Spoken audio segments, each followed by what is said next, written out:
Gold trusted gold buyers తాకట్టులో ఉన్న బంగారాన్ని విడిపించి ఈ రోజు ఉన్న మార్కెట్ ధరకే కొనబడును. మరిన్ని వివరాలకు సంప్రదించండి 7771077720. తిరుపతిలో వైసీపీ నేతలు పవన్ మీద దాడి చేసినట్టు సమావేశం మంత్రి గారు ఉన్నారు.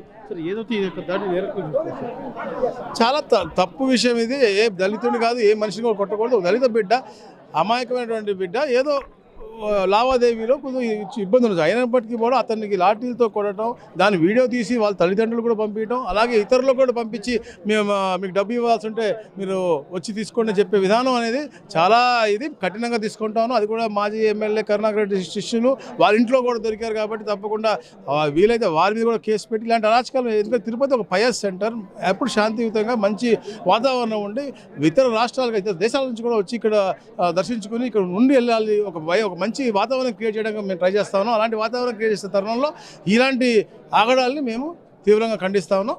మేము గతంలో కూడా ఇదే రకమైనటువంటి దాడి చేసినటువంటి పరిస్థితి అది కూడా వచ్చింది. దాని మీద యాక్షన్ తీసుకున్నాం. దీని మీద కూడా మేము యాక్షన్ తీసుకుంటాం. పవన్ జాడ తెలిసిన తర్వాత మేము నెక్స్ట్ కార్యక్రమం మీకు తెలియజేస్తాం. ఇప్పుడు ఎస్పీ ఏమైనా స్పందించారు సార్?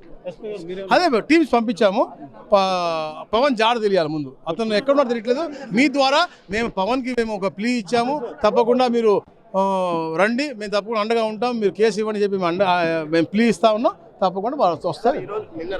ఏదైతే ఆ పవన్ మీద దాడి చేసినటువంటి ఆ యొక్క కేసుకు సంబంధించి మాత్రం ఖచ్చితంగా ఎవరైతే దాడి చేసినటువంటి వారి మీద తగిన రీతిలో అయితే మేము చర్యలు తీసుకుంటామనేసి అని కూడా మంత్రి తెలియజేస్తున్నటువంటి పరిస్థితి. అయితే ఇది చాలా అమానుషమైనటువంటి సంఘటన. ఎవరైతే ఆ యొక్క పవన్ అనేటువంటి వ్యక్తి ఒక బైకు బాడీకి తీసుకోవడం జరిగింది. అయితే డబ్బులినంత వరకు ఇలేదన్న ఒక కారణంతో ఒక మనిషిని చంపేలాగా కొడతారా అంటూ కూడా మంత్రి ఆగ్రహం వ్యక్తం చేసినటువంటి పరిస్థితి. అయితే ఎవరైతే దాడి చేసినటువంటి వ్యక్తులు కూడా భూమన కరుణాకర్ రెడ్డి ఇంట్లో వాళ్ళు ఉన్నట్టుగా ఆ మంత్రి తెలియజేస్తున్నటువంటి పరిస్థితి. ఆ యొక్క కరుణాకర్ రెడ్డి ఇంటి వద్ద ఉన్నటువంటి వారిని పోలీసులు కూడా తీసుకెళ్లడం జరిగిందంటూ కూడా మంత్రి తెలియజేస్తున్నటువంటి పరిస్థితి. అయితే ప్రశాంతమైనటువంటి తిరుపతి నగరం లాంటి ఏరియాలో ఈ రకమైనటువంటి రాజకీయ కోణంలో రౌడీజం చేస్తే మాత్రం ఉపేక్షించేది లేదు. తగిన చర్యలు తీసుకుంటాం. ఎటువంటి వారు, అది ఎంత పెద్ద నాయకులను కావచ్చు, ఏ పార్టీ సంబంధించిన వారైనా కావచ్చు, చిత్రహింసలో లేనిపోని రౌడీజం ఇక్కడ చేస్తే మాత్రం ఉపేక్షించేది లేదంటూ కూడా తీవ్ర స్థాయిలో మంత్రి ఆరోపణ చేసినటువంటి పరిస్థితి మాత్రం నెలకొందని చెప్పింది. కెమెరా పర్సన్ కోటితో సురేష్, RTV, తిరుపతి. చాలా బాధాకరమైన విషయం. ఈ యొక్క వైసీపీ రౌడీ ముక్కలు ప్రశాంతమైనటువంటి ఆంధ్రప్రదేశ్లో కూటమి ప్రభుత్వంపై ఆకర్షితులై ఎంతో పెద్ద ఎత్తున సంక్షేమ పథకాలన్నీ జరుగుతూ సుభిక్షంగా ఉంటే వీళ్ళు డిస్టర్బ్ చేసే విధంగా రౌడీ మూకలతో అమాయకమైన దళితుల్ని, అంటే గతంలో కూడా మనం చూసాం, దళితులపై దాడి చేసి వాళ్ళు డోర్ డెలివరీ చేయడం, సుధాకర్ లాంటి డాక్టర్లను చంపేయడం అన్నీ వీళ్ళకి అలవాటు. అలాంటి ఈ రోజున ఒక మోటార్ సైకిల్ రెంట్కి తీసుకుని రెంట్ కట్టలేదనేసి అతని దళిత బిడ్డని చితకబాతం చాలా బాధాకరమైన విషయం. మరి ఎవరైతే దానికి కార్యక్రమాల్లో అనిల్ కానీ అలాగే జగ్గారెడ్డి అవ్వచ్చు, వాళ్ళు వెళ్ళి మాజీ ఎమ్మెల్యే కరుణాకర్ రెడ్డి ఇంట్లో ఉంటాం. నిజంగా అక్కడి నుంచి ఉదయం 4 గంటలకు అరెస్ట్ చేయడం అనేది నిజంగా చాలా ఆలోచించదగ్గ విషయం. ఈ గతంలో కూడా వారం ముందు కూడా చైతన్య అనే మనిషి ఎవరైతే కరుణాకర్ రెడ్డి అనుచరున్నాడో గతంలో కూడా బాడుగా అడిగినందుకు కొట్టినటువంటి పరిస్థితి కూడా మనకు తెలిసింది ఈరోజే. తప్పకుండా ఎవరైతే కారకులు, అంటే ముఖ్యంగా ఈ బాధితుడు దళిత బిడ్డ ఎవరైతే పవన్ ఉన్నాడో ఇంకా అతని యొక్క ఆచూకీ తెలియలేదు. అతని ఆచూకీ కోసం మనల్ని ట్రై చేస్తున్నా, అతను భయపడి పారిపోయాడా, ఇంకా వాళ్ళ చెరలో ఉన్నారో తెలియట్లేదు. సో ఎవరైతే చేసిన వారు ఉన్నారో వాళ్ళు పోలీస్ కస్టడీలో ఉన్నారు. పవన్ అనే మనిషి దొరికిన తర్వాత తప్పకుండా ఎవరైతే దీని కారకులున్నారో అందరి మీద కూడా తీవ్రమైన యాక్షన్ తీసుకుంటాం. రౌడీ షీట్ కూడా మేము తిరిగి జరుగుతుంది. ఎందుకంటే ఈ రాష్ట్రంలో ఎక్కడ కూడా రౌడీజం మేము క్షమించాం.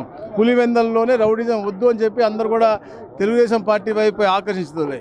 వాళ్ళ రౌడీజంని ఎండగొట్టి అభివృద్ధిని వైపు ఉండాలి. తప్పకుండా తెలుగుదేశం పార్టీకి అండగా ఉండాలి. తెలుగుదేశం పార్టీ యొక్క అండ కూడా మాకు కావాలి. పులివెందుల లాంటి ప్రాంతాలను మారుతూ ఉంటే ఈ ప్రాంతంలో కూడా వాళ్ళు తిరుపతి లాంటి మంచి వాతావరణం ఉన్న ప్రాంతాన్ని వాళ్ళు చెడు చేయడం అనేది మేము సహించము.